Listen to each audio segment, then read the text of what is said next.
المعلم بياخد 600 جنيه. لا نتقبل شيء لا نستطيع تقبله. في رأيي إذا الممثل عمل مسلسل في السنة إذا مش 2 أو 3 وخد 10 مليون في المسلسل، يعني عمل 30 مليون في السنة، فلازم تقف خجلا. المعلم اللي علمه بياخد ملايين، فالمعلم لابد أن يكون على رأس الهرم.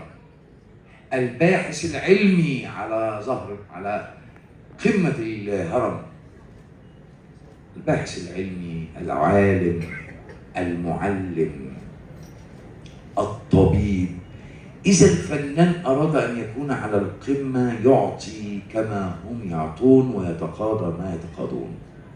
كنا بنتفرج في التلفزيون وهو كان 2 نتفرج على قمم من الأدباء والمفكرين قاعدين 12 في صالون مع مذيعة، بنقعد نتعلم بيقولوا إيه.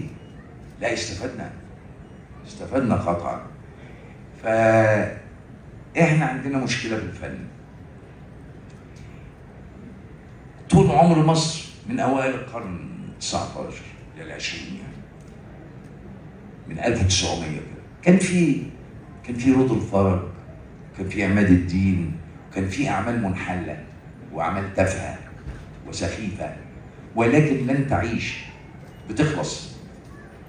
عمل يتقدم في رودولف فرج كده 3 أيام خلص. مفيش بقى لا جرايد ولا سوشيال ميديا، ولمعوا عمل تافه فيتلمع بالترند. لا، كان في الاعمال دي بس بتروح ليه؟ لان الخريطه الكامله اكثر قيمه وموجوده وناجحه. لما يبقى في 3 4 حاجات كده مش هيبانوا. انما انت النهارده ضحيت بذو القيمه ولمعت كل ما هو تافه، ولمعت الترند. واي ترند، انا اسف، ده انتقاد مشروع. بنت بتعمل تيك توك اتفاجئت بيها في 7 مسلسلات ملهاش علاقه لا بالفن التمثيل ولا خريجة معهد في مسرحيه ولا سينما ولا بتاع. لا، عملت حاجه دمها تقيل وسخيفه قالت ترند لانها مضت 7 مسلسلات. طبعا دي مش مسؤوليه الجمهور، حاجه مسؤوليه الجمهور